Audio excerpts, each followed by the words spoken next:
데카르트 철학의 핵심.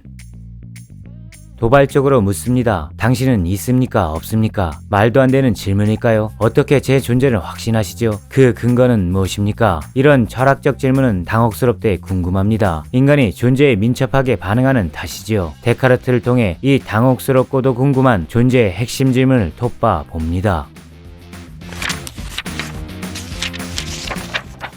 1661년 데카르트는 성찰 프랑스어 번역판에 이런 문장을 박아 놓았습니다. 진리는 존재와 같은 것이다. 존재가 곧 진리라는 등식은 고대 철학부터 꾸준히 이어온 철학의 핵심 대제죠. 새로운 것은 아닙니다. 다만 근거가 다릅니다. 데카르트 이전까지 이 보증은 신이었죠. 존재 확실성의 기반은 전통적으로 신학적 형이상학에 기댔습니다. 소크라테스도 마찬가지였죠. 예컨대 이런 주장입니다. 신은 내게 산파의 역할을 맡겼지만 진리를 탄생시키는 산모의 역할은 허락하지 않았다. 근대가 들어선 뒤 신적 힘은 스멀스멀 소멸을 고했습니다. 기술이 발달하고 대서양이 열리면서 그리스 로마적 전통이나 가톨릭적 신앙은 느슨해질 수밖에 없었죠. 때문에 존재 확실성의 기반을 새롭게 정립하려는 시도는 필연적 결과였습니다. 그 중심에 데카르트가 우뚝 섰죠. 하이데거는 이런 말을 남깁니다. 니체까지를 포함한 근대 형이상학 전체는 데카르트가 길을 터준 존재자 및 진리에 관한 해석에 머무르고 있다. 예컨대 데카르트 이후 당신은 있습니까? 없습니까와 같은 궁금하고도 당혹스러운 질문에 대처하는 요령은 신적 형이상학이 아니라 주체적 형이상학으로 대체되었습니다. 인간이 스스로 제 존재의 토대를 마련해야 하는 것이지요. 자유를 얻은 것일까? 글쎄요. 주체적 형이상학의 역사적 과정부터 살펴봅니다. 우선 성찰이라는 개념부터 시작하죠. 성찰의 영어식 표기는 Meditation on First Philosophy입니다. 메디테이션은 보통 명상을 뜻하죠. 마르쿠스 아우렐리우스 왕제가 쓴 그 유명한 명상록이 메디테이션입니다. 진리는 존재와 같은 것이기에 존재에 대한 질문인 성찰의 시간은 명상과 같은 고요하고도 은은한 체험으로 도래함을 암시하지요. 요컨대 내 존재의 확실성은 성찰을 통해 접근 가능하고 성찰의 시간은 명상과 같은 방법으로 구축됩니다. 이를 통해 인간은 진리와 같이 한결같은 항상성에 도달하죠. 아우렐리우스는 이렇게 썼습니다. 삶의 목표가 늘 한결같지 않은 사람은 전 생애를 통해 한결같을 수 없다. 한결같이라는 표현은 현상학의 창시자 슈설은 그때그때마다로 바꾸었지요. 압축하면 성찰이란 당혹스럽고 궁금한 존재 질문을 영상적으로 그때그때마다 대처하는 한결같은 주체의 노력인 셈이죠. 나를 찾는 과정입니다. 이는 인간 본성이기도 하죠. 제 존재를 묻지 않을 수 없는 존재가 인간이기 때문입니다. 그렇다면 인간 본성이란 무엇인가? 전통적으로는 신의 섭리와 닮은 개념입니다. 인간이 신들과 공유하는 이성이죠. 어떻게 공유할 수 있을까? 아우렐리우스의 말을 재차 들어봅니다. 내 안을 들여다보라. 내 안에는 탁월한 샘이 있고 그 샘은 내가 늘 반해야 늘 솟아오를 수 있다. 운명과도 같은 인간 본성을 제 스스로 깨닫는 것이 성찰이고 이는 나는 존재한다. 그러므로 생각한다는 데카르트의 주장과 다르지 않습니다. 나를 알아가는 과정이고 주체가 되는 과정이죠. 다만 근대의 발명품인 내면과는 다릅니다. 내면은 제 육체의 소유권을 취득해 사유화 혹은 독점화하겠다는 논리고 데카르트적 성찰은 소유권으로부터 자유롭게 존재와 진리의 동일한 차원을 그때그때마다 승일하려는 의욕이죠. 헤겔은 이를 자기 곁에 있음으로써의 자유라했습니다. 어떻게 해야 하는가? 다시 아우렐리우스의 말을 예시해 봅니다. 하루하루를 마지막 날인 양 살아가되 흥분하지도 나태하지도 위선자가 되지도 않는다면 그것이 완전한 인격의 특징이다. 분명 나는 스스로 발굴할 수 있습니다. 인간 본성을 성찰하는 능력은 내재돼 있죠. 데카르트는 그 능력을 사유로 규정했습니다. 사유는 이성이고 합리성이죠. 다만 상식적으로 쓰고 있는 이성과는 살짝 다릅니다. 힐시버그에 의하면 합리론은 두 가지 경향이 있죠. 하나는 과학적 또는 교육적인 방법으로서의 합리론입니다. 이 태도는 미신을 타파하는 계몽주의를 불렀고 과학 발전에 크게 이바지했으며 우리가 합리적이라 말하는 상식에 자리 잡은 그 합리론이죠. 그러나 데카르트가 시작한 진짜 합리론적 계몽 정신은 이러한 경향의 합리론 따위가 아닙니다. 이는 지식의 일반적 역할인 탓에 데카르트의 업적이라 보기도 어렵죠. 힐시베르가 주장한 두 번째 합리론적 경향이 나를 찾는 성찰의 힘을 제공합니다. 인식론적 기본 태도로서의 합리론이죠. 철학적 합리론입니다. 존재의 기초를 단단히 세우는 성찰의 시간을 적극적으로 인준하는 합리론이죠. 이는 고전적인 명상을 넘어 조금 더 극적인 사유의 방법을 채택합니다. 근대라는 발빠른 세계에 대처하기 위해서죠. 그 방법은 의심입니다. 단지 생각하는 것이 아니라 끝까지 생각하는 능력이죠. 모든 전통적 권위를 지우고 모든 감각적 편견을 닫아서 오직 존재와 진리의 차원에서 궁극의 끝선까지 회의해보는 태도입니다. 의존적 영만 전부를 포기해버리는 결단이죠. 의심하고 결단하는 능력이 데카르트가 주저한 합리론의 중심입니다. 때문에 헤겔은 데카르트를 영웅이라 표현했죠. 영웅은 외롭습니다. 존재와 진리는 같다는 등식, 나를 찾는 주체와의 권리를 확보하는 여정은 모험을 감행해야 하는 것이지요. 따라서 데카르트의 그 유명한 문장 나는 생각한다, 그러므로 존재한다는 영웅과 같은 의심으로 제 자신의 존재 기반을 확보하는 전투적이고 공격적이며 지난한 적극성입니다. 아니란 잡념도 아니고 존재와 무관한 잡대한 지식도 아니죠. 모두의 질문을 반복합니다. 당신은 있습니까? 없습니까? 말도 안 되는 질문일까요? 어떻게 제 존재를 확신하시죠? 그 근거는 무엇입니까? 스스로 답변을 강요할 수 있을 때 제대로 살 수 있다고 감히 주장합니다. 생을 의욕할 수 없을 때나 삶이 필요에 젖어 있을 때 그때마다 질문해 보시길 강권합니다. 우리는 오직 인간이고 우리는 죄다 영웅입니다.